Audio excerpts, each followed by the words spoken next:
Kalahkan PSIW Wonosobo 5-0, Persibo melaju ke babak 32 besar. Pria asal Demak dibacok teman wanita di dalam kamar hotel Bojonegoro.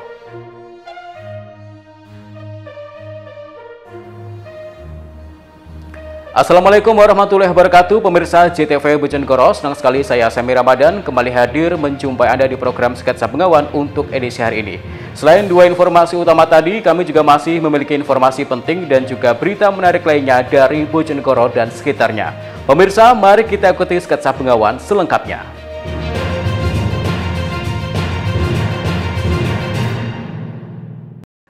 Pemirsa, kita awali informasi yang pertama.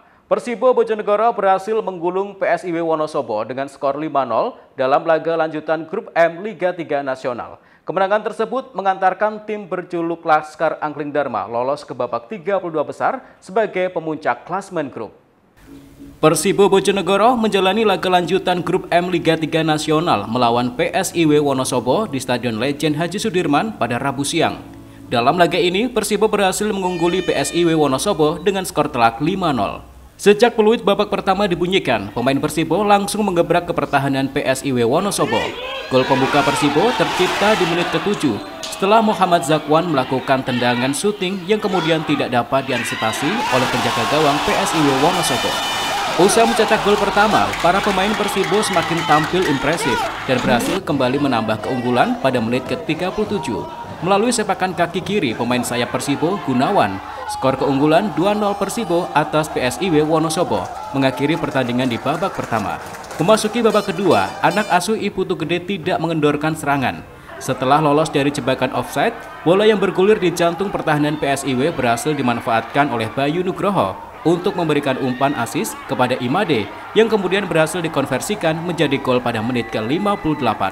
Tak ingin puas dengan hasil 3 gol, tim berjuluk Laskar Angling Dharma semakin tampil beringas. Kali ini di menit ke-82, Bayu Nugroho mencatatkan namanya di papan skor dan merubah kedudukan 4-0 Persibo atas PSIW Wonosobo. 5 menit berselang, Bayu Nugroho kembali memperbesar keunggulan Persibo atas PSIW Wonosobo setelah dirinya menerima umpan panjang dari Adrian. Skor 5-0 bertahan hingga peluit panjang babak kedua dibunyikan. Kemenangan telak ini membuat Persibo bertengger di puncak klasmen Grup M dengan raihan 10 poin. Head coach Persibo Bojonegoro I Putu Gede mengaku sangat bersyukur atas hasil kemenangan pada laga kali ini. Menurutnya pada laga tersebut para pemain sudah ada perubahan serta peningkatan permainan mulai menit awal hingga akhir pertandingan. Putu Gede menambahkan meskipun Persibo Bojonegoro sudah dipastikan lolos ke babak 32 besar, masih ada beberapa catatan para pemain yang nantinya di jeda menjelang babak 32 bergulir akan dilakukan pembenahan dan evaluasi, terutama kekuatan mental serta para pemain harus ditingkatkan. Oke, pertama bersyukur ya, alhamdulillah udah pertama diberikan kemenangan, terus secara keseluruhan ada perubahan ya, ada perubahan dari para pemain. Ini yang mulai dari menit awal sampai di pertandingan terakhir ya, 42 sampai ke perpanjangan, luar biasa para pemain udah mau menunjukkan, mau menjawab semua keraguan. Tapi masih jauh, ini masih jauh, masih banyak kekurangan. Nanti kita benahi. Bilang 32 besar? Kita ini kan kalau sesuai itu kan 3 hari lagi, 3 sampai hari ini setelah. Kita tinggal pembenahan aja, pembenahan kekurangan yang karena nggak ada waktu lagi untuk kita lakukan semua ya. Sementara itu, head coach PSIW Wonosobo Hafidz Fatsri mengucapkan selamat kepada Persibo yang lolos ke babak 32 besar dan mengakui bahwa Persibo memang layak maju ke babak selanjutnya. Meskipun pertandingan melawan Persibo hasilnya kurang memuaskan, namun dirinya sangat mengapresiasi perjuangan para pemainnya hingga mencapai ke putaran nasional. Yang pertama saya ucapkan selamat untuk Persibo yang lolos ke 32 besar sebagai juara grup. Ya memang layak untuk masuk ke 32 besar. Kami juga apresiasi sama perjuangan pemain yang kemarin memang kita jeda waktu memang sangat pendek sehingga restnya bagi kami memang sangat kurang sehingga tadi kelihatan di main kita keteteran. Dengan ini kan berarti peluangnya PSIW untuk ke babak selanjutnya kan udah kalau ya, sangat itu ya nggak ada. Untuk kedepannya bagaimana berarti? Ya untuk depannya ya kita sudah ya jelas ya ini pelajaran bagi kita di nasional seperti apa, pengalaman bagi kita. Ada beberapa ya selain kita persiapan secara teknis juga non teknis juga dipersiapkan karena memang ya kalau kita hanya datang dengan kekuatan saja itu nggak cukup menurut saya. Ya persiapannya harus secara teknis dan Edo Jody Aldian, CTV, Bojonegoro. Sementara itu, jelang pertandingan Timnas U23 melawan Guinea dalam playoff Olimpiade Paris 2024, Coach Persibo Bojonegoro I Putu Gede memprediksi Timnas mampu meladeni perlawanan Guinea. Bahkan dengan kedalaman skuad Timnas U23 saat ini, ia optimis Timnas Indonesia bisa meraih hasil kemenangan. Timnas U23 Indonesia akan melakoni pertandingan melawan Guinea dalam playoff Olimpiade Paris 2024 yang dijadwalkan berlangsung di Clairefontaine, Prancis pada Kamis malam. Menjelang pertandingan tersebut, Head Coach Persibo Bojonegoro, I Putu Gede memprediksi Timnas Indonesia U23 mampu meraih kemenangan dalam laga tersebut. Hal tersebut ia sampaikan usai pertandingan Persibo melawan PSIW Wonosobo di Stadion Legend Haji Sudirman Bojonegoro pada Rabu sore. Menurutnya, Timnas U23 Indonesia saat ini berada di puncak pencapaian terbaik di tangan pelatih asal Korea Selatan, Shin Tae-yong. I Putu Gede mengungkapkan, sejauh ini penampilan Timnas U23 sangat bagus dan mengesankan, di mana progres permainan Timnas U23 menunjukkan peningkatan secara signifikan, sesuai dengan diharapkan oleh masyarakat Indonesia. Selain itu, pelatih dengan segudang pengalaman yang pernah malang melintang menukangi beberapa klub Liga 1 tersebut menambahkan, semangat daya juang dan motivasi tinggi para pemain Timnas U23 diyakini mampu meraih hasil kemenangan pada pertandingan nanti melawan Guinea. Hal itu dibuktikan dengan beberapa catatan track record Timnas U23 pada gelaran Piala Asia U23 AFC 2023 yang mampu mengalahkan Yordania, Australia, dan Korea Selatan. Bahkan dengan kualitas para pemain sekarang, Timnas U23 mampu mencetak sejarah dengan mampu lolos ke semifinal Piala Asia U23 2024. Oke, kalau Timnas seperti ketika mengalahkan Jordan, mengalahkan Korea Selatan, determinasinya saya pikir tidak bakal menyudutkan Guinea dan juga bahkan tidak mungkin kita lolos ke Olimpiade karena tekanan juga terhadap Guinea juga berat juga karena tim kita ini sudah sangat luar biasa. Jadi tinggal memang kita butuh faktor luck juga. Bisa yakin besok akan keluar sebagai pemenang. Dari pengamatan Coach I Putu Gede sejauh ini untuk pemain Timnas Indonesia sudah seperti apa, Coach? Sudah jalur yang benar ya.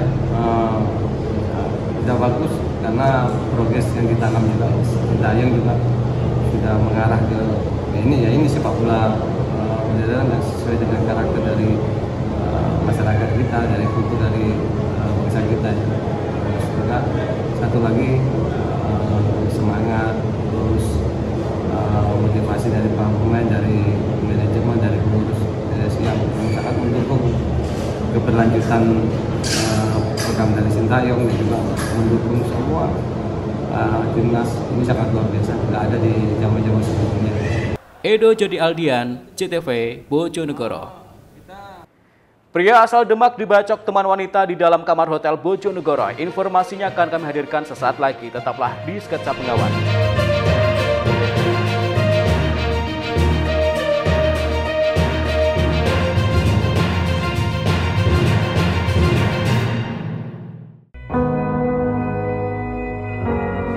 Wes lah Mas, awak dhewe iki ora mungkin iso ngrubah keadaan. Wis to, Dik, iso. Tapi Mas, Ojo tapi neh, Dik. tanganem ki bar apa Mas? Mas ampune kok bodhek. Anu, Dik, aku lomeng bersih-bersih kandang lah, ora ijik to, Dik. Kayak pengok. Wis to, Dik. Dhewe iso ngrubah keadaan. Terus piye carane? Ya carane aja golput, Dik. Iling, sediluk maneh Pilkada Bojonegoro. Iki lho. Iki tahap-tahapane. Ojo lali, tanggal 17 November 2024 teko nang TPS coblos pilihan. Suarane awak dhewe iki iso nentukno masa depan Bojonegoro 5 tahun ke depan. Piye? Ojo lali lho, Dik. Terserah awak Mas. Loh, masalah pilkada ojo terserah. Ojo lali nyoblos ya, Dah. dan Wakil Bupati Bojonegoro.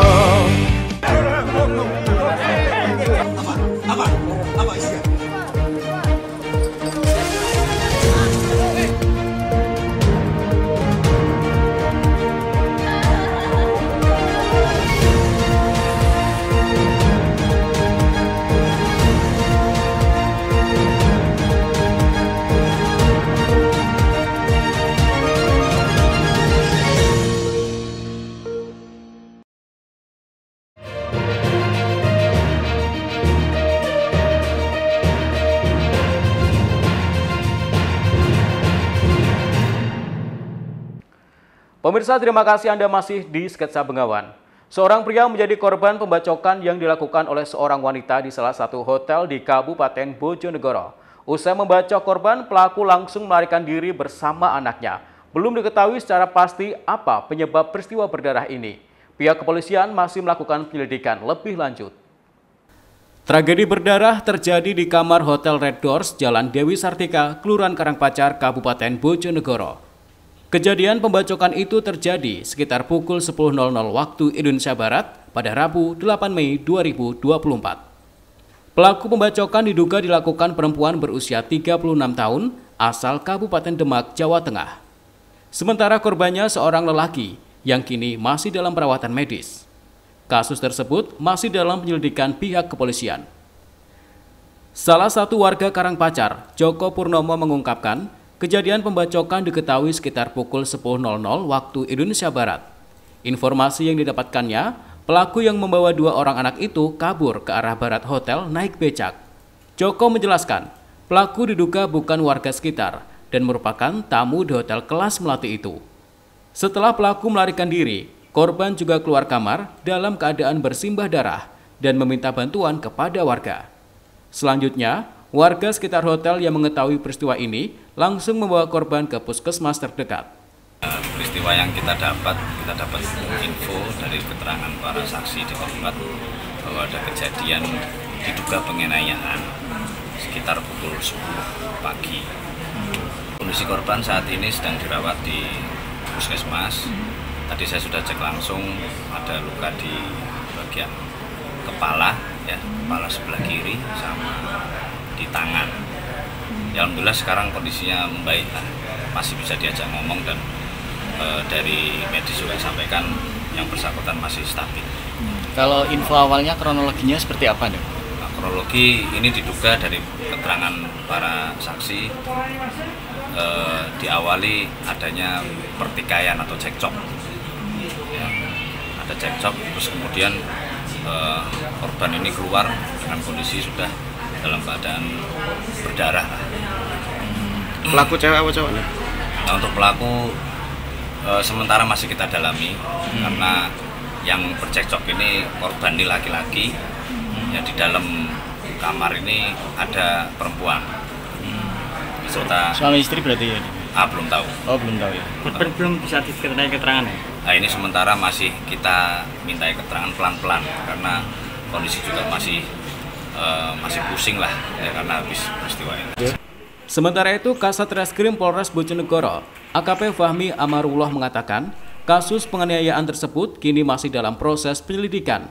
Pihaknya masih mengumpulkan barang bukti dan keterangan dari para saksi.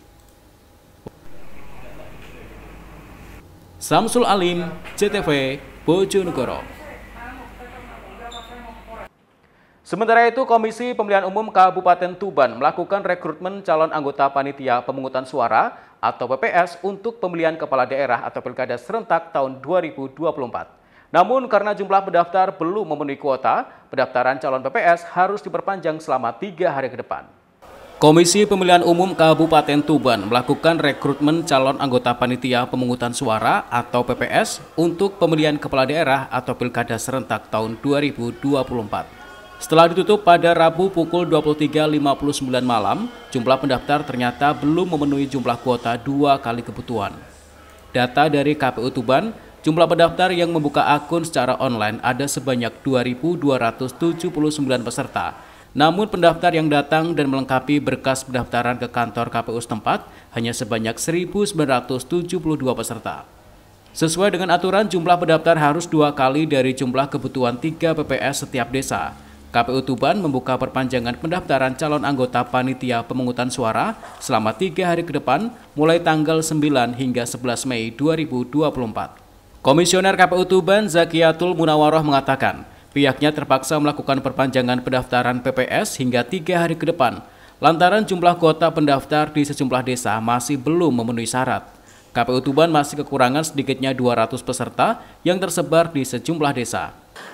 Pukul 23.59 ini pendaftaran calon anggota PPS sudah ditutup dengan jumlah total pendaftar yang membuka akun. Yang buka akun adalah sebanyak 2.279, tetapi yang melengkapi berkas sampai selesai, sampai klik selesai itu ada sebanyak 1.972.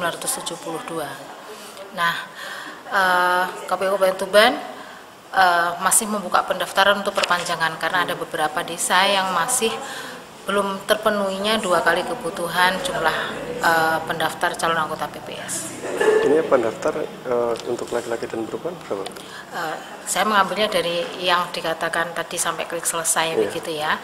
Ada sebanyak laki-laki 1.196, kemudian perempuannya 776. Lalu untuk desa yang belum memenuhi ada berapa?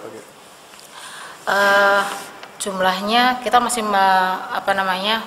menjumlah berapa jumlahnya, ini sekitar 200 desa yang bukan 200 kebutuhan yang dibutuhkan, bukan 200 desa. Ada 200 yang dibutuhkan untuk melengkapi jumlah pendaftar kurang dari 2 kali kebutuhan. Untuk perpanjangannya ini sampai kapan, Pak? Perpanjangannya dimulai tanggal 9, 10, 11. Sementara itu, para pendaftar PPS tidak hanya berusia matang. Sejumlah mahasiswa mengaku juga tertarik ikut berpartisipasi sebagai penyelenggara untuk menambah pengalaman dan relasi. Mbak, ini tadi daftar apa, Mbak? Daftar PPS. PPS, tapi persyaratannya apa aja? Persyaratannya tadi ada fotokopi KTP, terus habis itu fotokopi ijazah, terus ada surat pendaftaran, surat pernyataan, sama daftar riwayat hidup. Ini pendaftaran PPS di Pilkada ya? Iya, ada 2020. Sebelumnya pernah ikut atau baru pertama? Ini baru pertama. Baru pertama. Kok bisa milih untuk ikut ini kenapa? Sebenarnya iseng sih. Iseng ya? Cuma tertarik buat nambah relasi sama nambah pengalaman. Ini sebelumnya kerja atau sekolah? Pelajar, mahasiswa. Mahasiswa ya? Iya. Ini berarti di sela-sela kuliah juga ikut PPS ini rencana? Iya. KPU Tuban menghimbau kepada masyarakat yang ingin mendaftarkan diri sebagai calon anggota PPS agar segera melengkapi berkas pendaftaran hingga batas akhir waktu perpanjangan. Ziki Muhammad, Husni Mubarak, JTV Tuban. Pemirsa, harga beras nampaknya sulit untuk kembali normal. Bahkan terbaru, harga beras stabilisasi pasokan dan harga pangan atau SPHP juga naik menjadi Rp12.500 per kilogram. Harga beras di pasaran bakal sulit untuk kembali normal. Terlebih saat ini beras dari pemerintah dalam program stabilisasi pasokan dan harga pangan atau SPHP juga mulai naik sejak beberapa hari terakhir. Diketahui sebelumnya harga Rp10.900 per kilogram. Saat ini telah menembus Rp12.500 per kilogramnya atau Rp62.500 setiap kemasan 5 kilogram. Salah satu pedagang beras di Pasar Besar Ngawi, Eka Susilawati mengatakan, kenaikan harga beras SPHP terjadi sejak beberapa hari terakhir. Setiap order dari Bulog ia mengaku mendapat pasokan sebanyak 2 ton setiap minggunya.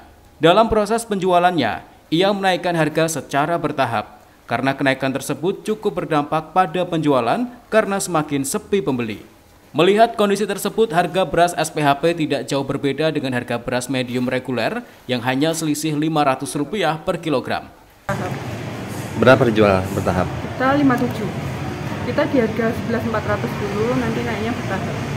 Ya, ini saja sudah sepi pembeli. Sudah sepi? Iya, sudah sepi pembeli. Alasan naik kenapa, Mbak? Kurang tahu, Pak, alasannya. Kita cuma dari Bulog aja. Dari Bulog aja ya? Iya, dari Bulog aja. Sesuai. Terus setiap pengiriman ada berapa kali, Pak? Setiap pengiriman 1 minggu sekali, kadang 2 ton. 2 ton ya? Iya. Terus rencana ada Mbak? Terserah kita yang mau mau ngambilnya berapa. Diketahui mulai tanggal 1 Mei lalu, Badan Pangan Nasional menaikkan harga beras SPHP dari sebelumnya Rp10.900 per kilogram menjadi Rp12.500 per kilogram. Kenaikan harga ini sebagai penyesuaian dari harga gabah serta peningkatan biaya produksi. Ito Wahyu, JTV, Ngawi. Jari mak-mak di Tuban infeksi dan bengkak akibat tersangkut cincin. Informasinya akan kami hadirkan sesaat lagi. Tetaplah di Sketsa Penggawan.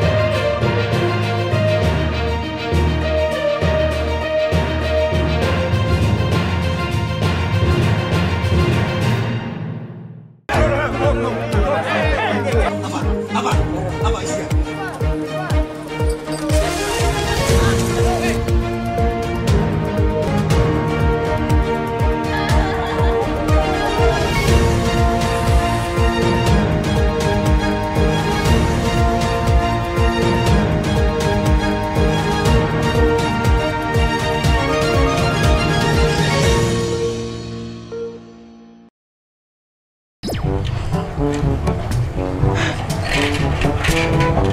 Lho.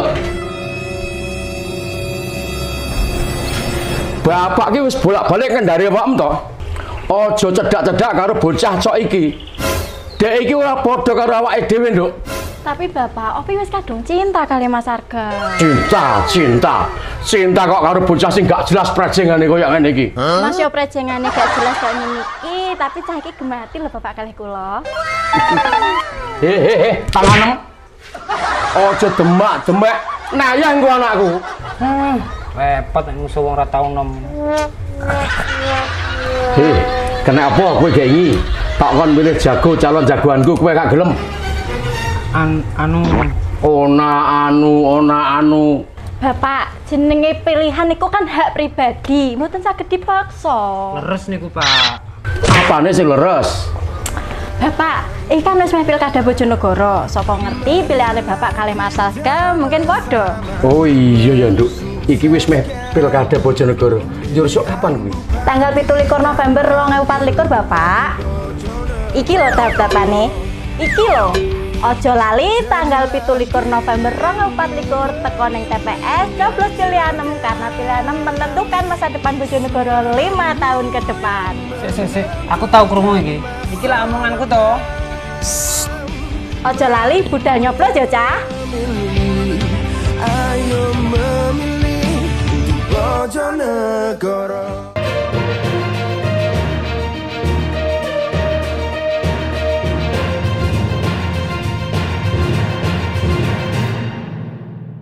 Pemirsa, terima kasih Anda masih di Sketsa Bengawan. Jari emak-emak di Kabupaten Tuban mengalami infeksi dan pembengkakan lantaran 3 tahun tidak melepas cincin. Akibatnya dirinya tak bisa menjalani operasi sebelum cincin berhasil dilepas. Selanjutnya pihak rumah sakit meminta bantuan petugas Satpol PP dan Damkar. Petugas Satpol PP dan Damkar Kabupaten Tuban langsung mendatangi Rumah Sakit Umum Daerah Dr. Kusma Tuban untuk melepas cincin yang berada di jari Siti Dapiah, warga Desa Plumpang, Kecamatan Plumpang, Kabupaten Tuban. Jari tengah pada tangan kanan emak-emak 50 tahun ini mengalami infeksi dan pembengkakan lantaran cincin yang dipakainya selama 3 tahun tak bisa dilepas. Diketahui dirinya yang menderita sakit diabetes itu tak bisa menjalani operasi sebelum cincinnya berhasil dilepas. Selanjutnya yang bersangkutan meminta bantuan petugas Damkar. Mendapatkan laporan, petugas langsung mendatangi rumah sakit untuk melepas cincin yang berada di jari korban. Proses pelepasan berlangsung menegangkan lantaran jari korban membengkak dan menutupi cincin yang dipakainya. Setelah 15 menit, cincin yang tersangkut berhasil dilepas dengan cara dipotong menggunakan tang. Bersangkutan ini kebetulan opname di rumah sakit dan mau operasi jarinya yang luka dan infeksi. Dan ini kemungkinan besar lukanya ini juga karena cincin.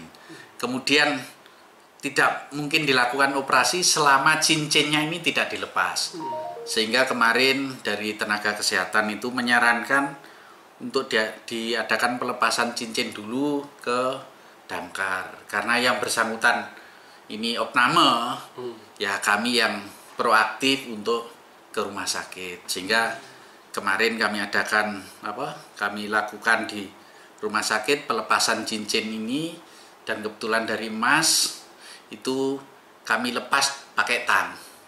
Jadi kami lepas pakai tang, ya persiapan sampai selesai insya Allah sekitar 10 menit lah, 10 sampai 15 menit mulai persiapan sampai selesai, dan alhamdulillah bisa dilepas dengan baik.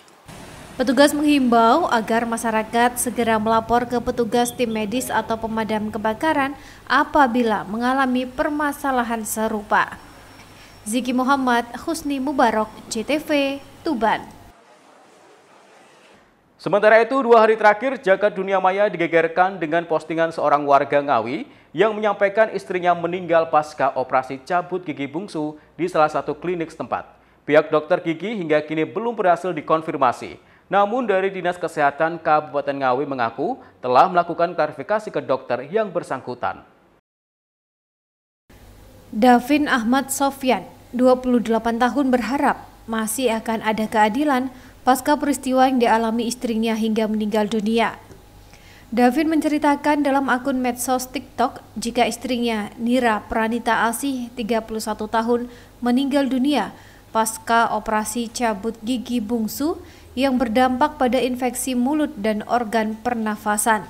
Davin mengaku peristiwa berawal saat istrinya memutuskan cabut gigi bungsu pada 28 Desember 2023 lalu. Sebelumnya istrinya mengeluh pusing dan tidak nyaman dengan kondisi giginya hingga akhirnya mendatangi klinik gigi yang ada di Walikukun. Hasil konsul, ia dan istrinya diarahkan untuk foto ronsen di Rumah Sakit Sarilah Husada Sragen. Hasil ronsen dibawa kembali ke klinik. Diketahui gigi bungsu bagian belakang miring ke kiri, sehingga disarankan dokter di klinik tersebut untuk cabut gigi bungsu. Ia juga mendapatkan beberapa obat pasca melakukan cabut gigi tersebut. 2 hari kemudian saat ia dan keluarga di Rumah Sakit Solo terjadi pembengkakan, maka selanjutnya dilakukan konsul ke Rumah Sakit Panti Waluyo Solo. Hasilnya selain pembengkakan juga terjadi peradangan, selanjutnya rawat jalan. Karena belum ada perkembangan ke arah lebih baik, maka tanggal 1 Januari 2024 periksa kembali ke Rumah Sakit JIH Solo. Hasilnya sama, yakni ada peradangan pada bagian tenggorokan. Kondisi semakin baik, maka ia bisa kembali ke rumahnya di Kecamatan Widodaren Ngawi. Namun saat tanggal 3 Januari, kondisi istrinya kembali parah, yakni terjadi pembengkakan di bagian leher dan tidak bisa berbicara. Ia sempat mendatangi klinik awal yang melakukan cabut gigi, namun tutup.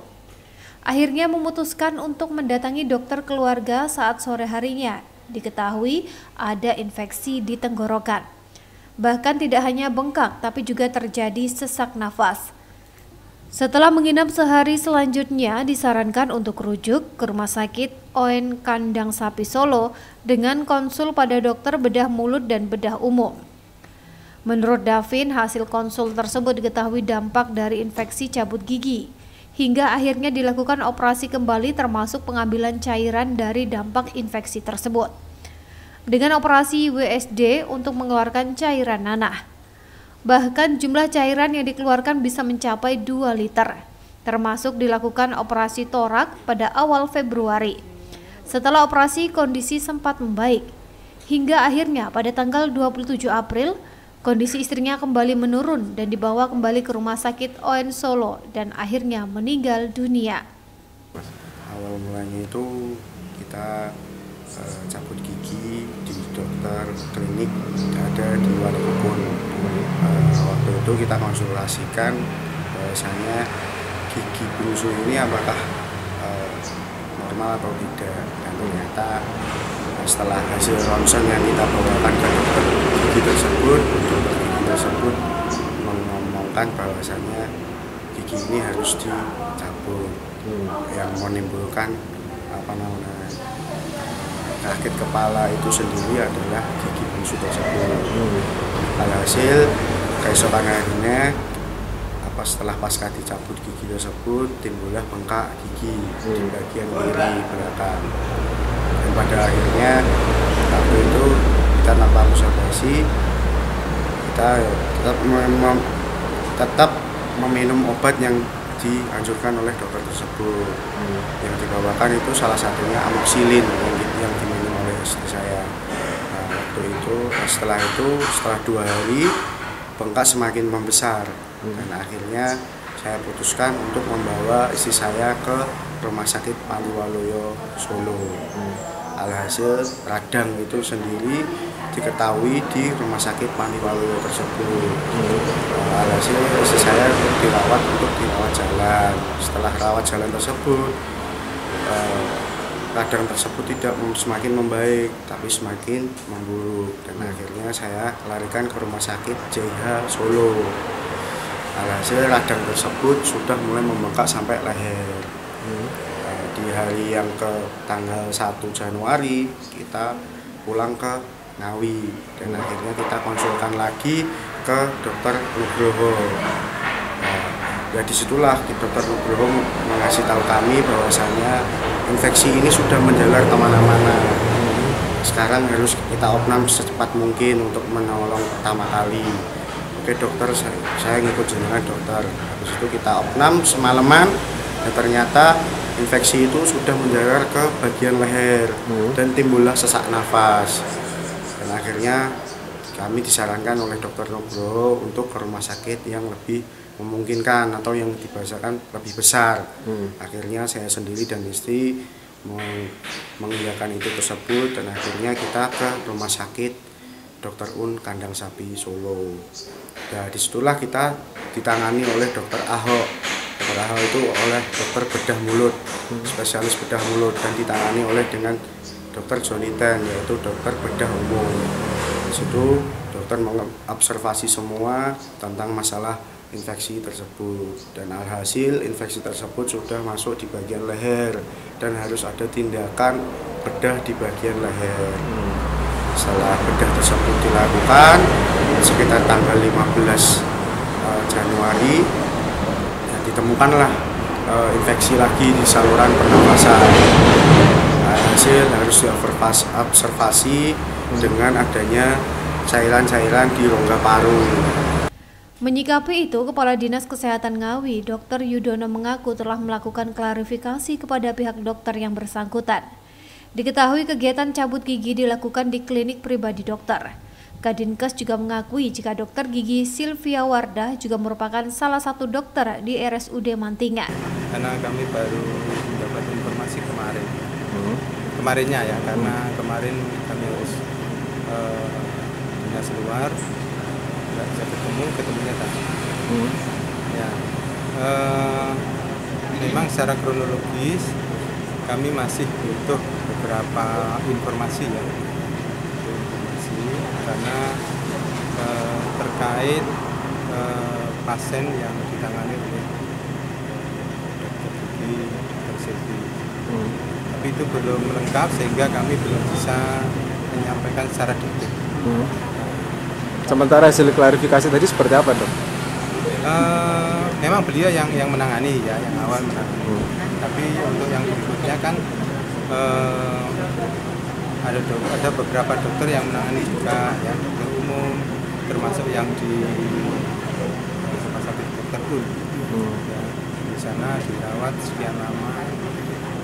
Itu nanti kita harus mendapatkan informasi yang lengkap. Termasuk tadi juga datang, kita undang juga Dokter Carda sebagai ketua provinsi DKI di Kabupaten.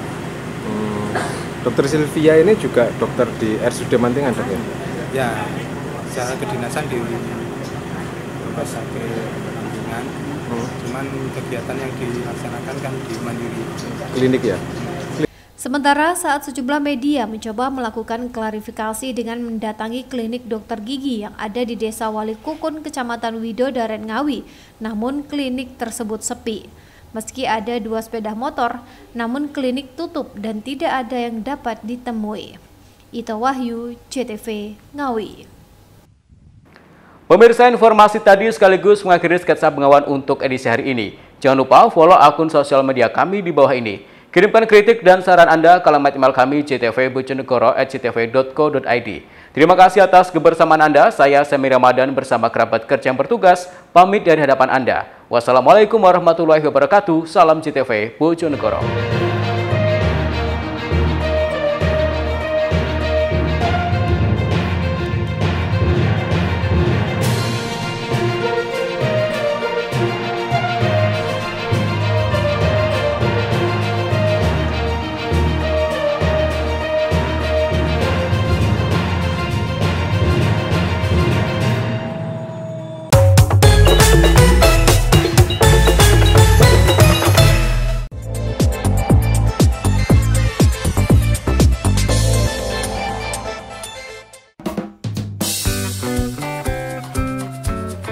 Penjabat Bupati Bojonegoro, Adrianto, secara resmi membuka pelaksanaan TNI Manunggal Membangun Desa atau TMMD ke-120 tahun 2024 di Desa Malingmati dan Desa Napis, Kecamatan Tambak Rejo.